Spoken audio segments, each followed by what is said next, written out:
this session is going to be really talking about how we can make, why India should be more innovative, and how we can reduce some of those barriers to building a global biotechnology company from India, if at all it's possible, the academic environment, and all the other issues around that. So, as of today, the world is looking at India in a way that it never has done before, and I really mean that.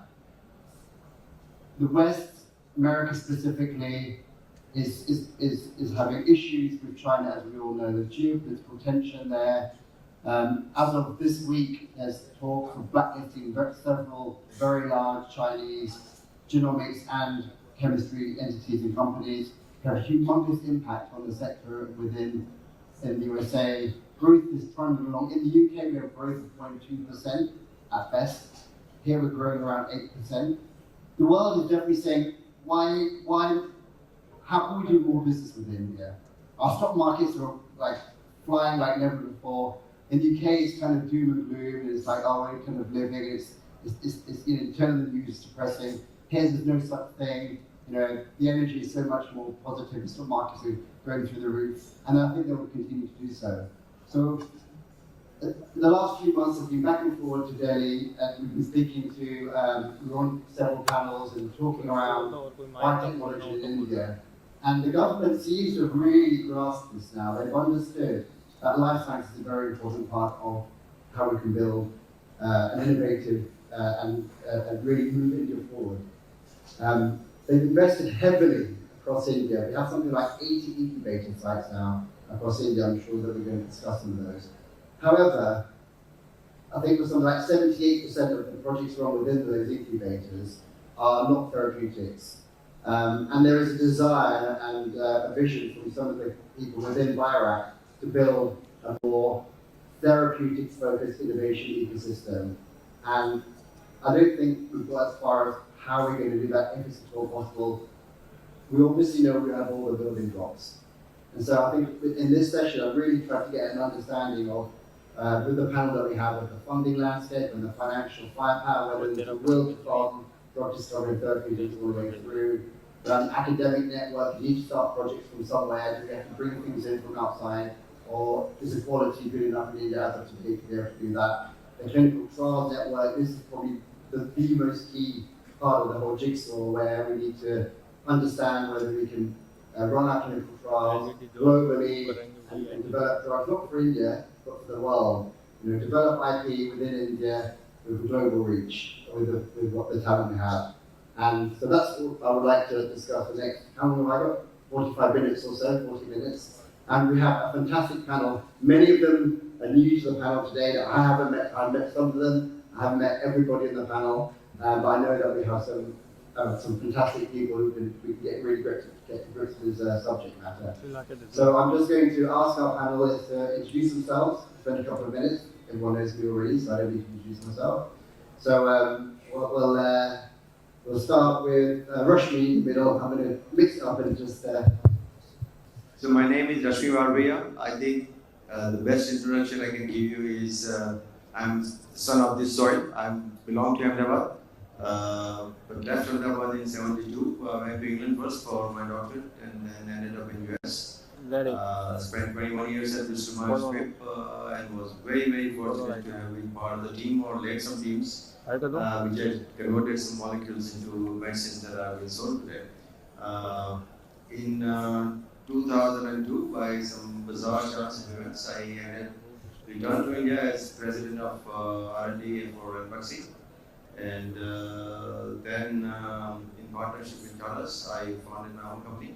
I call it APIQULE Therapeutics, which I ran for about 11 years. I've gone back now to US, but I'm still come to India and right now I'm made my base here in India because I have a 90-year-old mother who I look after.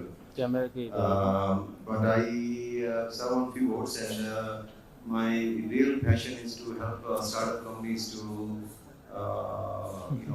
go from a concept stage to even concept where commercialization can happen. Thanks, Rashmi. I think we met probably 20 years ago, something like that. I think you're building Athenas at the time, and I was always very impressed with what you were doing in Athenas. And I just we'll come back to again. I just wondered if we could do a part 2, or we'll come back to that in a second. But Rashmi's quite pioneer in this sector. And I want to thank both of you, Prashant and you, for setting up ODH in Ahmedabad, my hometown. Okay. Shivprakash. Hello. Hello, good morning to all of you. I'm Dr. Shivprakash. I'm from civil entrepreneur invested in clinical research, medicinal chemistry, wellness and beauty. I'm a PhD in pharmaceutical sciences from Ellen College of Pharmacy in Gujarat University. Born and brought up in Bangalore, moved to Ahmedabad about 35 years and made Ahmedabad my home. I'm also the president of Indian Pharmacological Society. I was the chief editor of Indian Journal of Pharmacology and the vice president of Indian Pharmacological Society. I am also the founder and member of Gujarat State Biotechnology Mission. Thank you.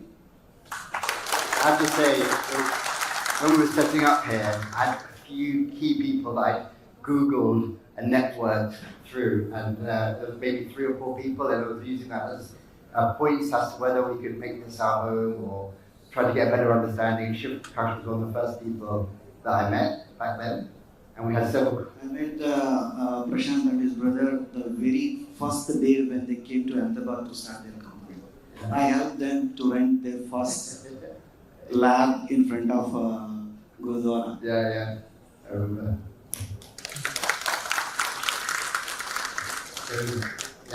Provided us with some good local knowledge and was very supportive and helpful in getting us going. As were others, Tushar, I can see a few people there from the beginning. And is it Anasuya? Anasuya, did I pronounce that correctly? Yes. Okay, Anasuya. So, good morning, everyone. I would first take this opportunity to thank O2H for 2 things. One, having me over for this panel discussion. I'm very sure it's going to be very interesting. And second, for doing this activity, this conference with a continuum, and this is the 6th edition. Such efforts coming from the private sector make a lot of impact and have a lot of relevance for the people of the state, and I'm very happy about that. So thank you very much. I'm Dr. Anasuya Lahiry. I'm Joint Director with Gujarat State Biotechnology Mission. I have spent my past 19 years working with the mission. I have worked in different verticals of mission, right from marine biotechnology, environment biotechnology, healthcare biotechnology, for quite a few years. Last 7 years, I have been spending my time in the head of human resource development activities, and very recently also business development activities. So in this course of 19 years, we have been trying to look at, in context of innovation, entrepreneurship and startups, we have been trying to look at a few aspects. One is, how is our human resource placed into the context of national research, national innovation that is happening? How are they placed against it, and what are the different kind of capabilities that are need to be built with our human resources? The second very important aspect that governs biotechnology are the government policies and the regulations. So as everyone knows that biotechnology is a very heavily regulated technology and science, much more than IT or any other technologies. So we look into that aspect as to how are people placed against abiding by regulations and all those matters. And the third very important is the rest of the ecosystem that would comprise of infrastructure, funding support, and all the other peripheral things that are needed to build a business in biotechnology. So we are trying to look at all these aspects. We are trying to map them against each other and see how Gujarat is placed. Very interesting inferences have come up at the mission, which we might be able to bring out in form of a bioeconomy report very soon. So these are the few things that I do with Biotechnology Mission. And the key activity that mission does is to support biotechnology in the state through all its different arms, that is research and development arm that supports research in academia and research institutes, and human resource and business development. So business development also has an arm of biotechnology policy, which is the incentive policy for companies. So we Thank you. implement this in batch. Thanks for the introduction. And last but not least, Sanjeev, who's well known to the panelists and has been on our conference a few times before at least. Good morning, everybody. So I'm slightly different from the rest of the panelists. I'm primarily a teacher. So I teach, I basically prepare the pipeline of this human resource which feeds into the biotech industry. So I teach pharmacology, I teach biochemistry, I teach molecular biology at MSU University of Baroda. But I am not a true academician in that sense because I have worked in the industry for some time before joining into the academia. So for me, this kind of meeting is just to see how I can get better into the industry, one leg more into it. Now it looks little divided to me, academia, industry, although we have been talking about this for a very long time. But still there are gaps, at least in India. And this was not the case when I spent a few years in US, where industry, academia were kind of seamless. One day I can go and work in the lab there, and one day I can come and work in the lab in the university. So that's what I am, and I'll see how I can contribute. No, I think you will be able to contribute significantly because, I mean, one of the topics we're going to discuss upon is around spin-outs in academia and in the limited time we have. But we have, to wait, we have done 30 startup investments in biotech, only in the UK, and of which half of which we spun out of academia from universities such as Dundee, Sussex, Nottingham, Cambridge, Oxford, and we're doing one from Leeds right now. So we're right across the spectrum, and we've been through the war stories with them all. It's not always straightforward and easy, but I think that could be a good discussion, and we need that to happen to really create the roots and of a biotechnology company. So this panel will be focused biotechnology is very broad. Yeah, sorry. So we have one more person to introduce, obviously. It's Mihir. I would like to ask you to introduce yourself. Thank you very much. Good morning to you all. So I am Mihir Joshi. We run a venture capital fund called GVFL Limited. So GVFL is in existence for quite some time. I have personally invested into more than 100 startups over a period of 22 years, exited maybe from more than 70 companies. So what venture capital does, maybe in 2 lines, if I say. So generally what happens, a technology disruption, it comes by the person who has the technical capability or innovation mindset, right? So if somebody has created a great idea, worked hard, created something, patented it, or something disruptive technology. If he is not supported with the right kind of capital, naturally the technology disruption will not come to the society. So whole idea of venture capital is that a person who has tech capability, if he is partnered, then the technology disruption will come to the society, entire economy, society will benefit out of it, and there will be a wealth creation out of it. So we are working on this agenda over a period of more than 3 decades. We are fortunate to work with many of great founders, startups, who have created not only the wealth for themselves, but wealth for the employees, many stakeholders, and at the same time that multiplier impact is what we see. The good part is now venture capital concept is much more mature. The investors are available across the stages. India would have maybe around 10,000 investors, including all angel investors, seed investors, micro VC funds. Maybe the numbers as far as the regular venture fund is still small, but the number is adding up every year. We are heading towards great pace. Maybe for next 10 years, it's India's story. Yeah, so I'm going to put the first question at you. So we'll save the applause till the end because of the time. So I'm going to point the first question at you. So this panel is going to be focused very much on therapeutics. Biotechnology is very broad. And I know that India does fund life sciences, let's say broadly. But do you think the mindset of the venture capitalists and all the angels, family offices, corporates would fund biotechnology therapeutics the same?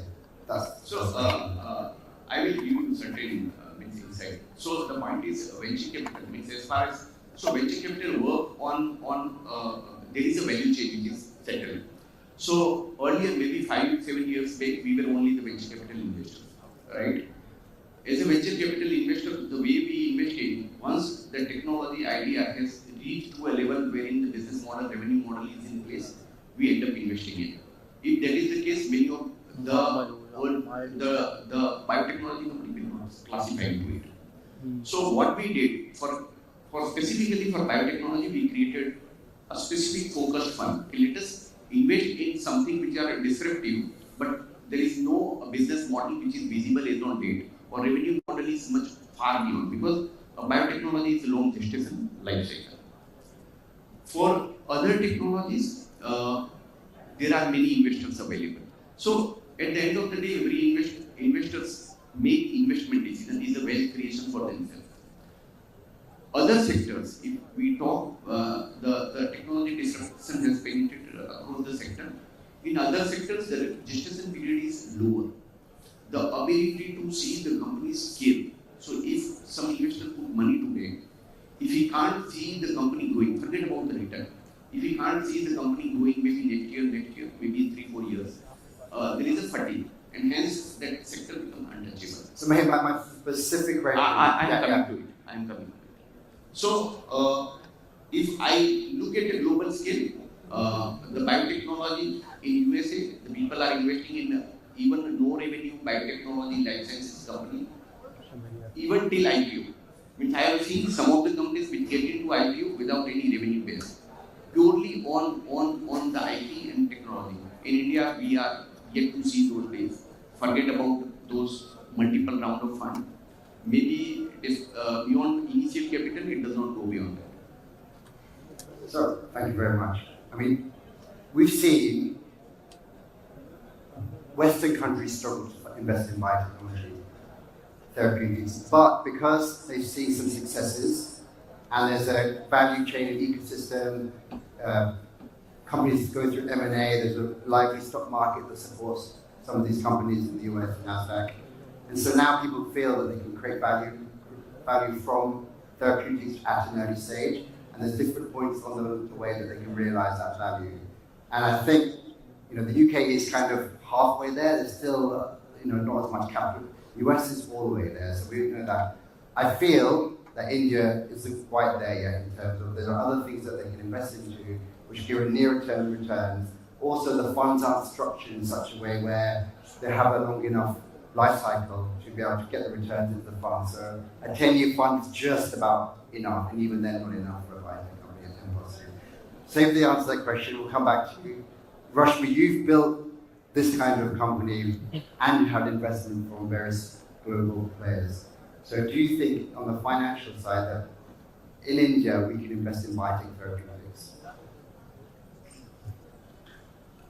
In my opinion, the opportunities are there, but the key question, if I were you, what I would have asked is, what kind of ecosystems would you need for a VC from India would become, open and amenable for funding such high risk, it's a risk capital rather than, in India by and large, most financial institutions are geared towards growth capital, So, where here you are asking for an investment where there is going to be zero revenue for at least 5 years, and if you are lucky, maybe 10.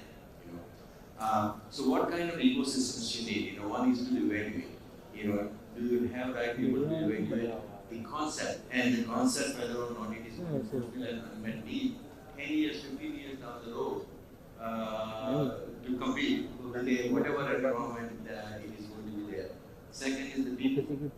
Third is the regulatory systems. So Rashmi, the way that global biotechnology companies work in any country, US, Europe, and it will be India, it's going to happen, is you don't rely on what you've got in your own. You don't have to do everything yourself.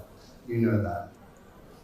If a US company in Boston, they will maybe have some talent from Boston. They'll have an expert clinical advisor, some Bartholomew's in the UK, that's where Rashmi is from. They will have outsourced providers for biology and chemistry, which could be around the world, anywhere. It could be Eastern Europe, India, China, UK, another part in the US. So you kind of, you don't have to own and run everything. I think that's what we've learned in biotech, and I think we need to know that. I think people will invest into biotechnology in India, and the money will come actually not from India, it's going to come from outside India. Correct.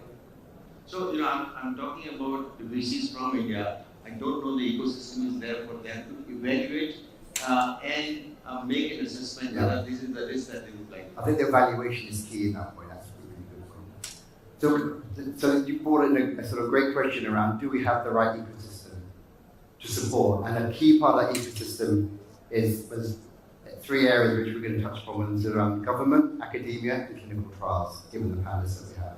And I think we can really sort of answer some of those questions. I mean, Shivprakash, when we first met here, was it Synchron was the name of the first company, which was a Parexel-backed company. You had investment in Parexel. I mean, obviously, you've seen the whole space develop significantly. From my understanding, there are 5 centers of excellence, therapeutic centers of excellence in India around clinical trials, oncology, ocular, and some other rheumatology, diabetology as well.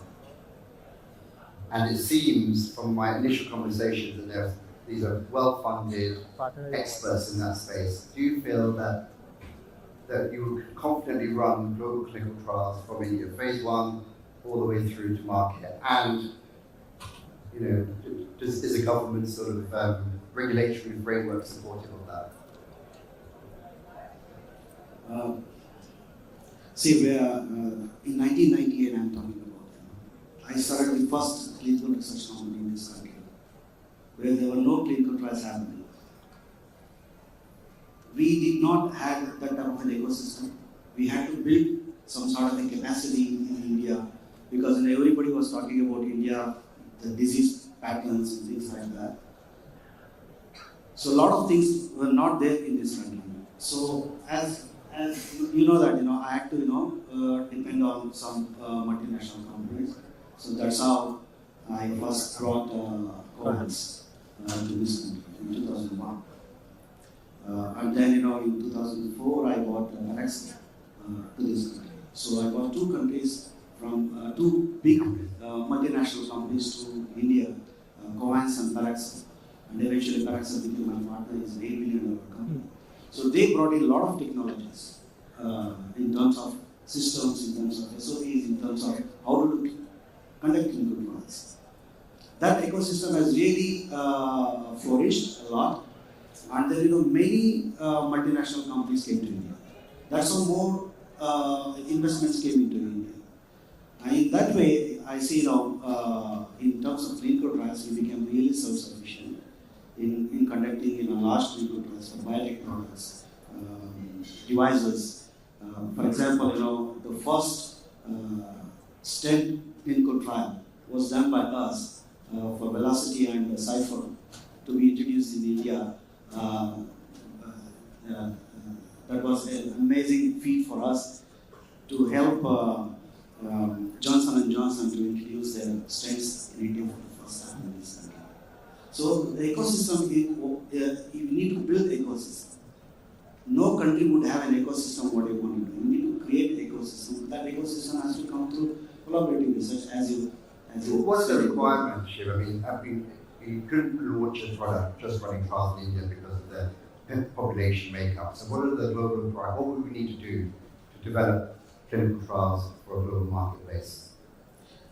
See, this question is already a little bit of passive. the process. This question is already a passive because we've already done a lot in clinical trials in terms of conducting them in India.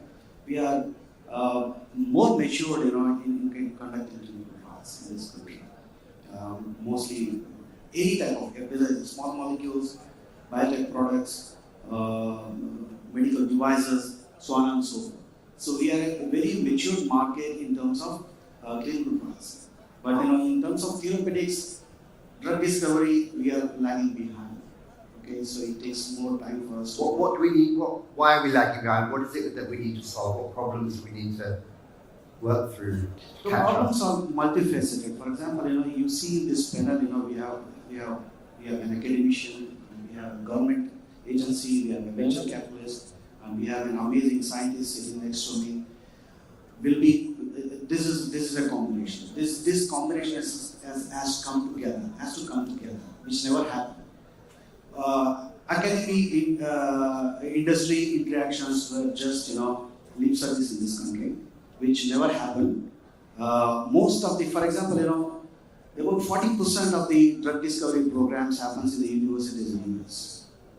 Okay. The pharmaceutical companies go and invest them and then get them.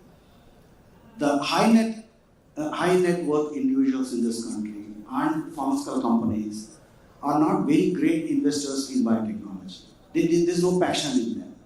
They have their investments is towards what the near foreseeable profit making is their motive. For example, Altos is a longevity biotechnology company. Is raised $3 billion in US. Jeff Bezos is one of the investors. They invested $3 billion in a company which is going to do a drug discovery for after 20 years. The first drug is going to come after 20 years. You can foresee, today's investments, what they can do after 20 years. This foreseeing is not there. That's one of the biggest It seems to be like impeding factor. The go-to place for global trials, at least initial trials, seems to be Australia right now. That seems to be in vogue, as we know. But India doesn't even come on the radar. When I bring it on the radar, it's very much, but we could do it in Australia or Eastern Europe. So I think it's a reputational thing as well. But I also think it comes down to government and the government frameworks that need to be put in place to help support that. So the question now is, can I provide a question jump in. on this? On personal experience. Go. So if you ask me what is the one single most impediment for India to dominate or to even come into prominence is the government and government regulations. When you talk about drug discovery and now I don't work for any company, so I can speak straight. And I'm going to tell you the way it is and provide facts. So, in drug discovery, you are developing a molecule which is patented, okay? And patent starts, the life cycle starts clicking, regardless of the time that you spend in development. So, right from drug discovery, making a transition into preclinical, to get an approval to start a study in rats and dogs, take months. Okay, and doing a simple arithmetic, $365 million annual sale that molecule will have. When you do 6 months, that is over $180 million NPV just flushed down the toilet. So when people talk about advantage of cost advantage of coming to India, they don't realize how much they are actually losing. That's a very good point. Okay. And I'm going to give you a specific example. Now fast forward to go to clinical trials. First of all, if your molecule does not have an Indian patent, you cannot do your first time in human trials in India. Okay? So the That could be changing, by the way, apparently. I guess I That's the thing we just said now. I joined MSU in 2002 and I was told that have patience, things will change. 20 years your best, sir. Okay?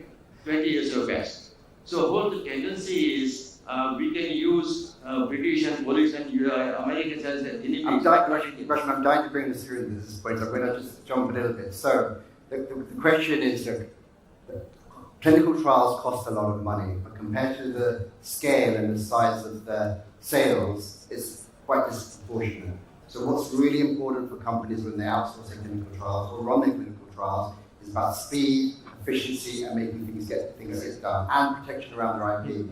Now, people are worried about India. Should they be worried? And what's the government doing to alleviate that? So that's the question for government. You're the only government representative we have here, so you're going to get these questions. Yes, and most of the times the most difficult questions come to the government representative. And so I was very recently in BioAsia, Ahmedabad, where there was a beautiful panel on regulations.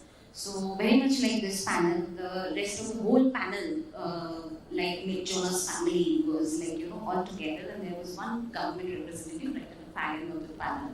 So, and yes, and we are here to defend people of the country.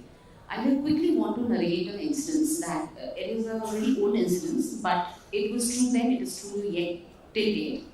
I will not name the company, but that company was out there into the market to get its venture funding. So, with the proposal, a very well-designed, appropriate proposal, he went to the venture funding company, and after listening to his presentation for 1 hour, the CEO of the company said कि आप ऐसा कर सकते हैं, आप ये मत बनाइए. Can you please go and work in poultry? And can you please bring us a proposal where you are trying to do poultry? That person, that innovator, he was shocked. And that shock, it still stays, because the understanding of technology, especially biotechnology, where everything is almost under the microscope, you cannot see anything out there. You give a drug, it will have a reaction that you have to actually evaluate on a living human being. So these are very difficult parameters to cross. However, after COVID, when we had a vaccine within a span of 2 years, it has given a lot of trust to all the regulating agencies centrally, because all the regulations are controlled by the center in our country. So it has given a lot of trust to these regulating agencies, that is, people who are working in the area of developing new therapeutics. So if it is an API, it is still understood. But when we talk about stem cell therapy, we talk about CAR T cell therapy, these are completely ununderstood by many lawmakers. What I understand, Yeah. the conversations that I've had, there's an unbelievable understanding in government right now as to what needs to be done. I think I've never seen that level of. Yes. We get the problem, and within it, it's very hard to change the framework, but they're trying to navigate it. That's what I Yes, see. and it is shifting very rapidly. Regulations are becoming easier, smaller, right? And maybe we will have a new generation of therapeutics where the phase 4 trial will be longer than 1, 2, and 3, and we might have the drug into the market sooner, and then maybe change its safety One thing I would parameters say as is well. there's a hotline into the FDA from India as to how we can coordinate. And I was very impressive. There's a lot of sort of larger pan-Indian venture capitalists who are trying to navigate the landscape. I think it's very interesting. Should we come? I want to. The best part today, when I was listening to Mr. Stephen, was the one sentence is what really I like it is, he said, government is not important. Government is not important in what we are going to do. Government comes later. The innovation has to happen at your labs, to do that. So let me, I was, about the government, I would just want to do a few words. The government has come a long way. I was with the mission director of, now the BIRAC has a new mission called National Biopharma Mission. And these people have come a long way. I was with the mission director just 5 days before, we had a panel discussion in Pittsburgh. He came out with the new targets for investments, never heard before. And liraglutide, for example, you know that the Glenmark introduced liraglutide, is a therapeutic molecule which is not their invention. It is funded by BIRAC. BIRAC gave money for that invention, eventually, Glenmark benefited. And BIRAC don't want money back. They wanted to invest. They want to give away money. They have come a long way. He showed me the pictures of the labs they have built in Delhi. They are awesome. Yeah. And government has come a long way. And in my opinion, after talking to him, I think the government of India is bringing BIRAC and other BIRAC agencies to the level of NIH. So that's what I expect to happen in India. So when that happens, maybe many doors will open for entrepreneurs and It academicians. seems like the government have employed therapeutic champions, people from the industry who understand what needs to be done and say, here's the money, go navigate, and they've been given pretty much a free hand. I think that's going to be very interesting. But speaking of the ecosystem and what we need to grow to make this happen, I'm going to pose a difficult question. We've looked at a number of projects, myself and the ventures team, across India, because we really want to fund Indian science. somehow. But we need to find, and how we do that, the mechanisms, ways. But I couldn't find things. We've got such a large academic network, things that are really, that you can take to a global stage. Have we just been looking in the wrong places? And do you feel things could change? Looking in the wrong places. So that's why I wanted it.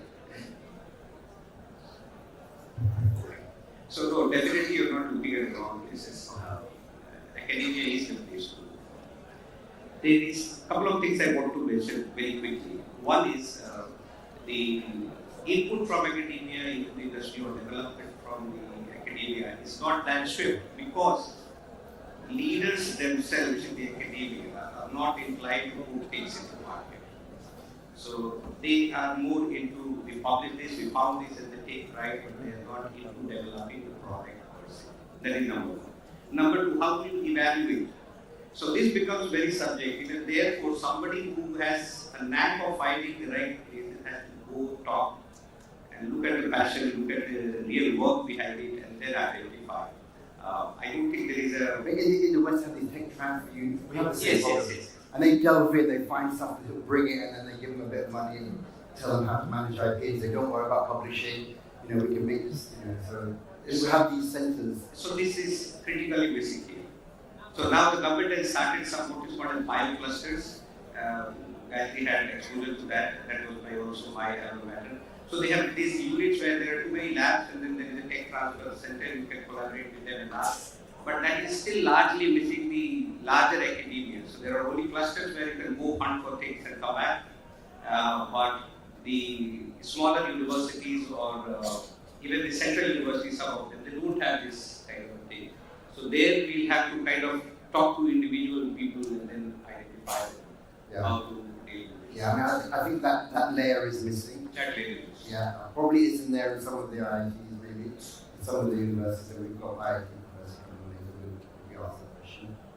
So there's probably a layer missing from the mass of the universities, and I think that's required to start projects. But like I said, you don't have to start everything homegrown. It doesn't have to be homegrown. But on the other side, the government looks like is purposely cutting down on funding to smaller universities.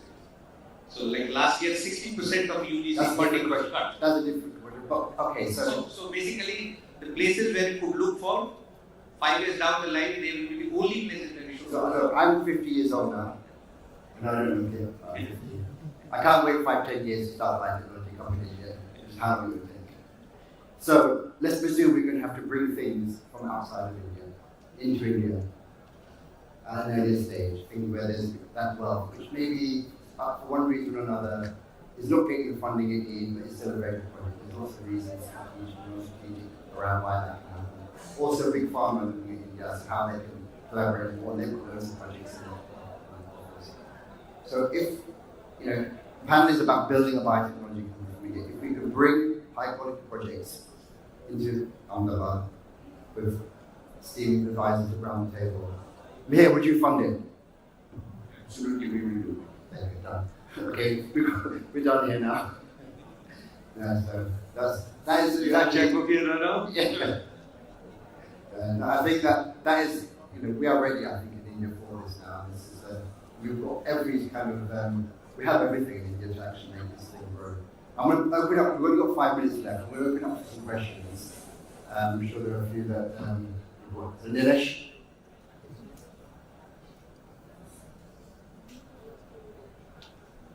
Just shout Nilesh, John. I'll repeat the questions there.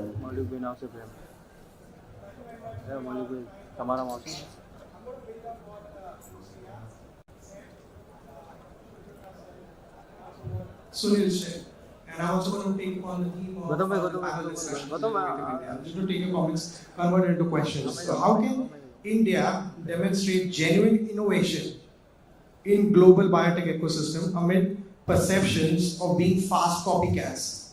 Specifically, what steps are being taken to pioneer advancements like cell and gene therapy, genome editing, and beyond, rather than merely replicating proven concepts from elsewhere? Additionally, how can we address the risk aversion and tendency to wait for validation from the West before taking innovative leaps? Who's the question for? For everyone, the entire panel. Okay, who will pick that one up? I can start. Okay. I can answer part of this question, and that is, you asked about deep tech. From the government perspective, I will want to add here that central government has come up with a deep tech mission. The draft policy is already ready, and it is open for inputs from people, and very soon it will be finalized. So yes, government has taken a cognizance of the fact that deep tech is very important. We cannot lifelong sustain on biofertilizers and biopesticides. We have to go ahead. And I think these mission programs and policies will help fortify the deep tech footing. If you would scan the entire globe, large number of deep tech innovations, the brains that go behind those innovations are Asian, quite a few times. So government, realizing this, has put out these missions. So there is an AI mission, there is a quantum mission, and many more missions to hydrogen mission. So these are those initiatives that as government we can do to see to it that an ecosystem is built and support is given to people who want to venture into deep tech. Thank you. I'm going to open up for more questions. Catherine? Just shout if you want. I'll repeat.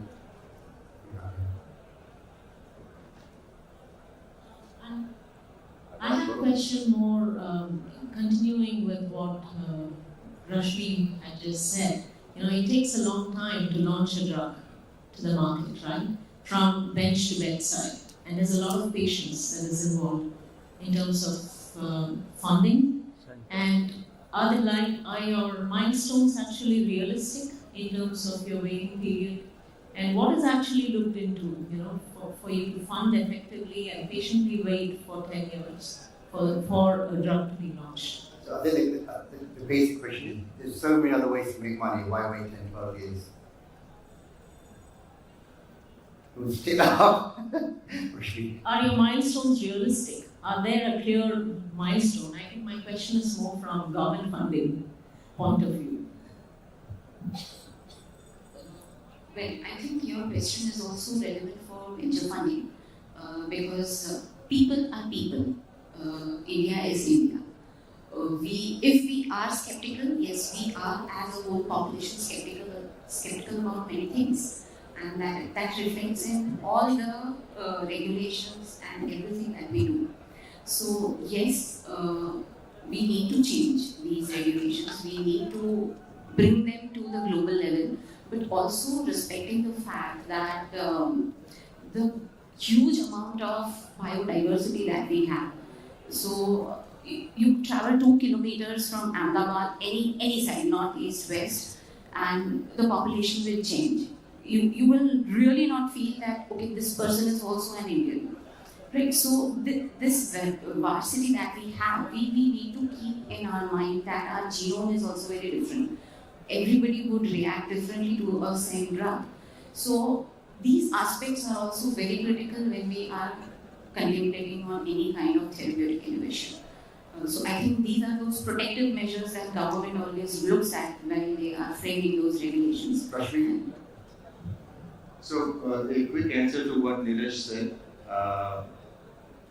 If you really look at it, India has made a leapfrog progress in telecommunication, in banking, and IT sectors.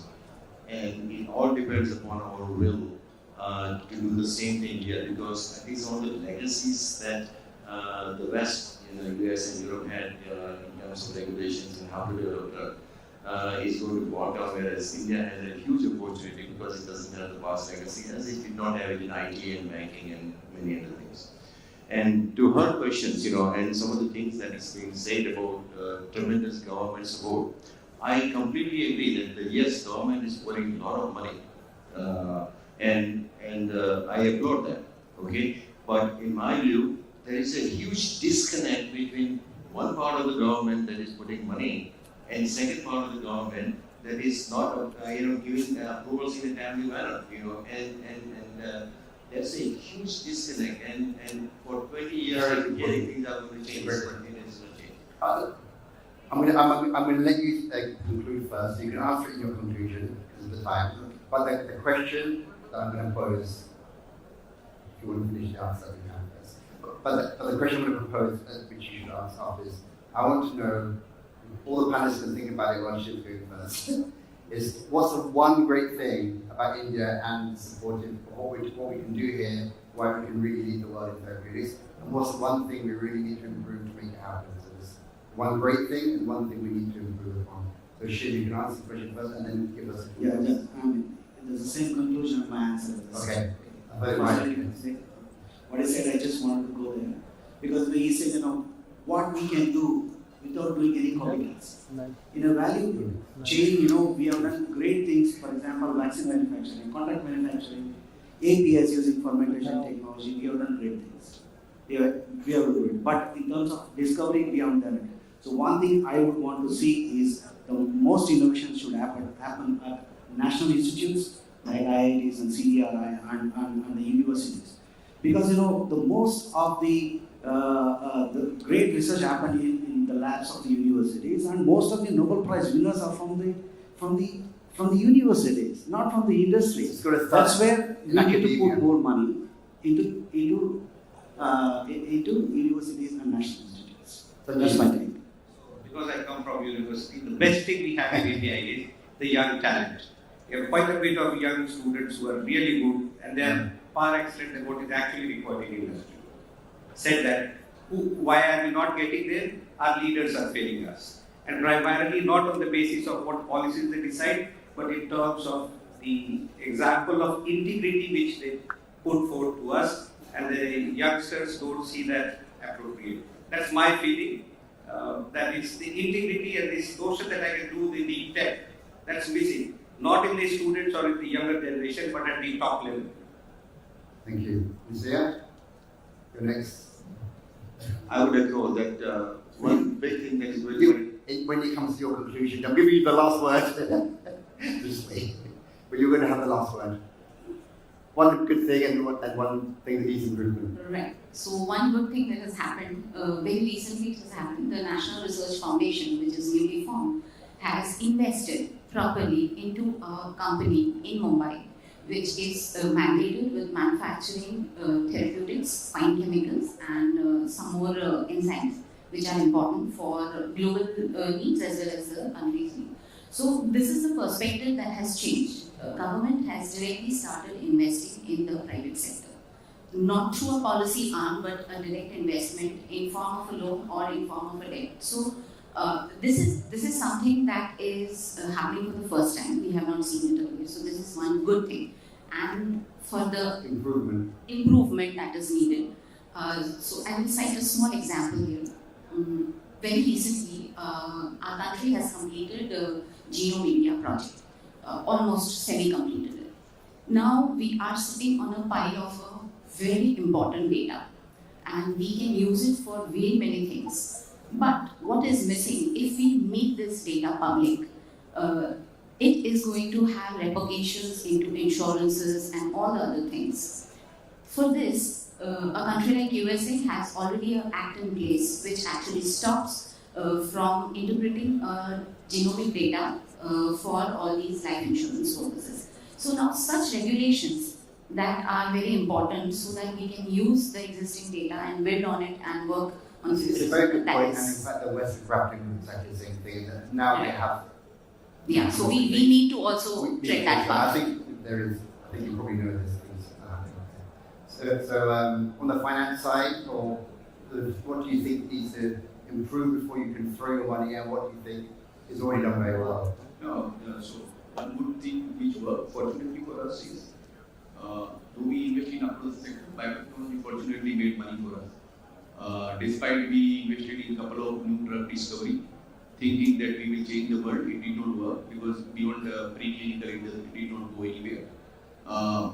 Coming back to what she said, 10 to 12 years, even while investing in those companies, we were pretty sure that 10 to 12 years it will take. We don't know whether it will work or not. But the idea was, anyway, we are not required to take into that is what we understood primarily, right? At the time of investment, that no company anywhere in the world takes from zero to the commercialization. It is always technology in licensing and out licensing. But for that to make it happen, the people and the founder and other required support need to be in place always, all the time. And the biggest bottlenecks which we personally experienced, that a venture capital fund always comes with a limited capital. The point is, we are limited ticket size fund. So if the fund size is larger, there is more capability to put in. But I have not seen any of the funds globally who will put the entire their fund into one company and one research, because it's risky. So coming back to what our experience is, overall with some certain write-offs, overall the fund did well because some of the biotech companies worked very well for us. Having said that, we recently last year invested in one biotechnology company, now working for a global technology. So they have global IPs and other stuff, working on commercialization. So in India, the good part is Biotech is actively investing in newer technologies. The Biotech cannot do equity support because it requires a different kind of expertise. So they have invested in many of the funds like us.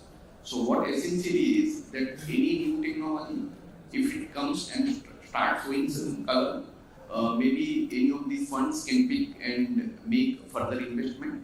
Then there are global funds who keep on eye on these invested companies. So maybe that value chain falling in place.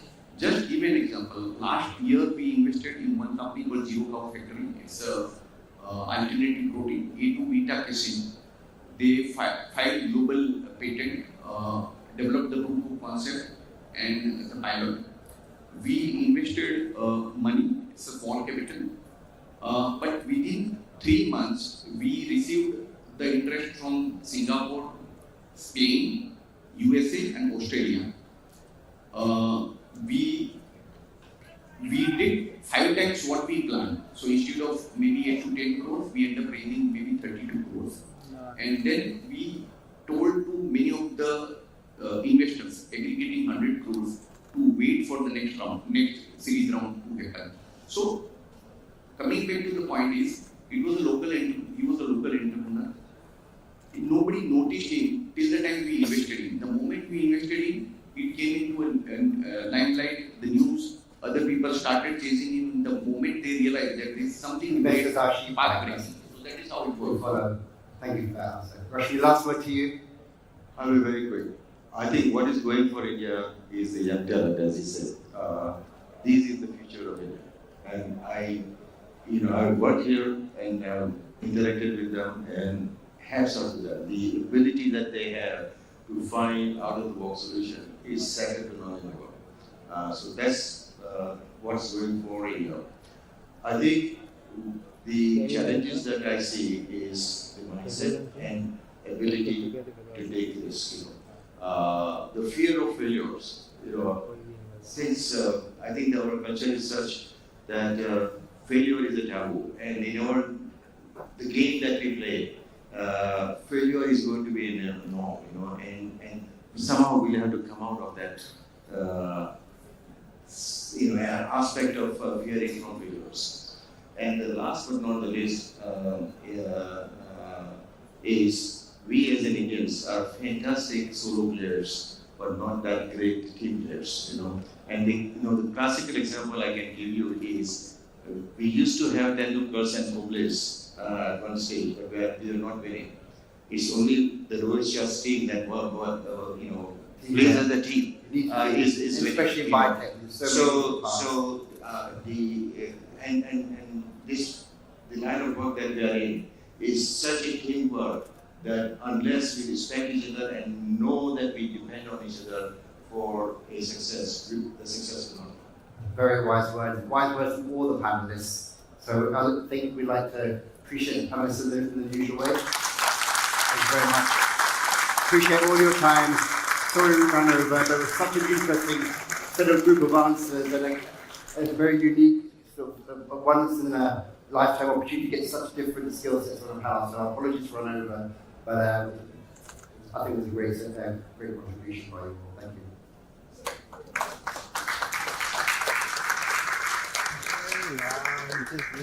you.